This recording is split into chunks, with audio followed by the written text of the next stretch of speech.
I'm doing my refutation on a claim being responded to by industrial engineering should not be removed from Cal Poly Pomona due to small number of enrolled students, but should be kept due to its actual value and importance to our society, by Jonathan Gutierrez. I'm going to preview his points and go through his secondary claims such as industrial engineering at Cal Poly, misconceptions about industrial engineering, and the statistics they show. I plan to show you some errors I found and some evidence that support my point compared to his.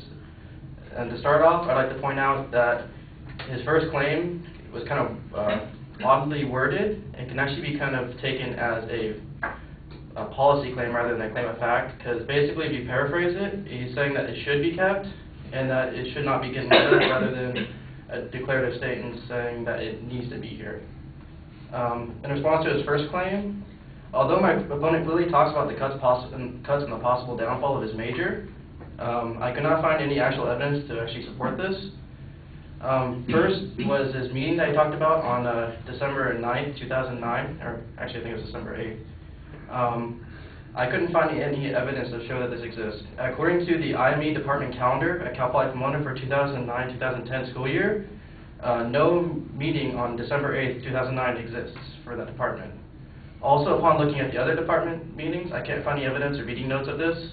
Though it could have existed, I can't find anything on Cal Poly or any other meeting notes to prove that it existed. So, unfortunately, I would find this evidence unreliable unless you were there at the meeting.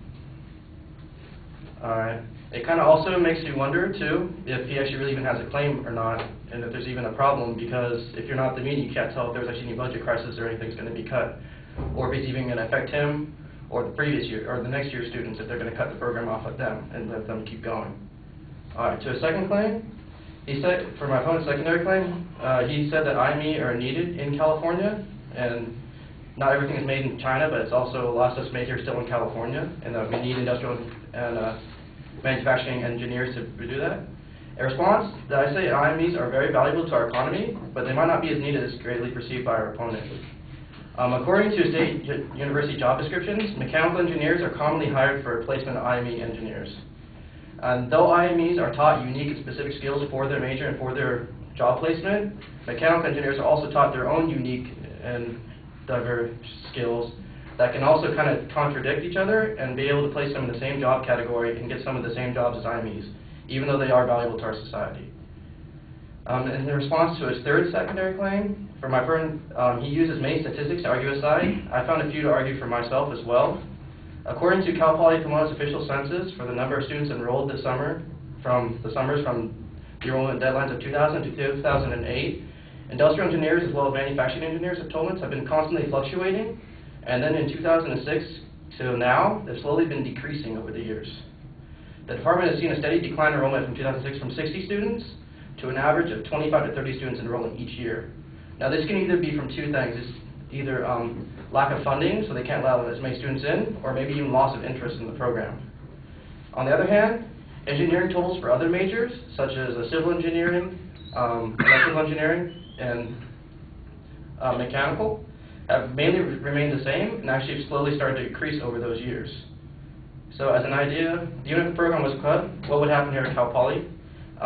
Engineering itself is one of the major departments at Cal Poly, and it actually requires a lot of funds and a lot of planning to be put out.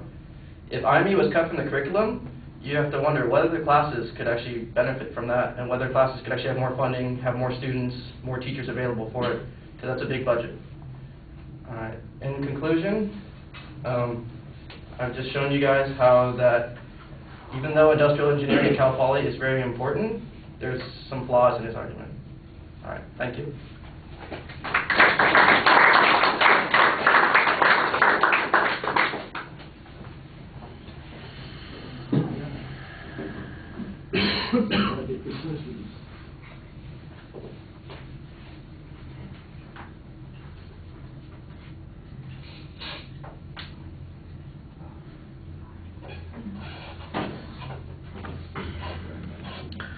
All right, you label the advocate's claims, you set up the structure pretty clearly as you're getting to each of those points, so the signposting is all fine.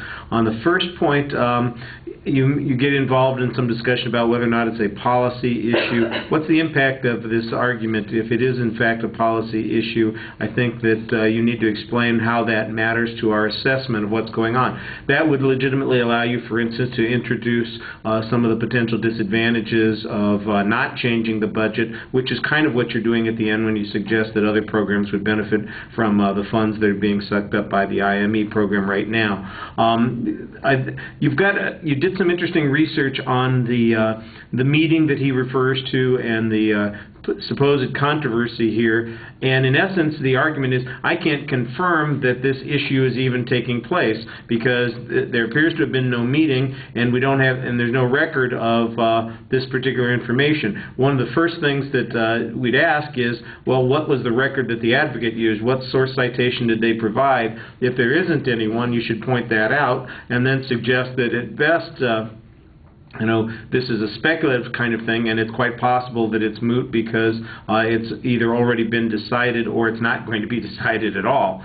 And so that's kind of the direction that you're going on that argument. I think you need to make the impact of what you're talking about here a little bit clearer. The whole thing on the second point, I couldn't quite follow what you were saying. It sounded a little contradictory itself. I think what you were implying is that they have complementary skills, and so that the people in the one program could potentially do the jobs that the people in the other program do. I think that's the inference that I'm getting from this, but that's the problem that I had. I didn't think that it was very clearly explained. And you need some data to support that point, and I didn't really get much data on that. I thought on the third point, that's where your data was the strongest, where you show that there's a fluctuation in the number of people in these particular programs. You do a contrast to what some of the other programs are like in terms of their numbers. And then this is the place where those potential disadvantages could be developed. Look, if we continue to devote a substantial portion of the budget to these 25 to 30 students each year, then the larger portion of engineering students are going to be deprived the classes that they need to be able to graduate or complete their degrees or finish off in the sections that they're working in now. Also, I did think that the inference that you made, that it's quite possible that it's a declining interest in the program. And I thought that that's a legitimate interpretation of the information as well. So is the decline because there's less need for this? You don't directly attack the advocate's arguments on the need for these kinds of engineers, as I recall the original argument, but you are talking a little bit about the way the program is developed here on the campus. That's okay. All right. Thank you.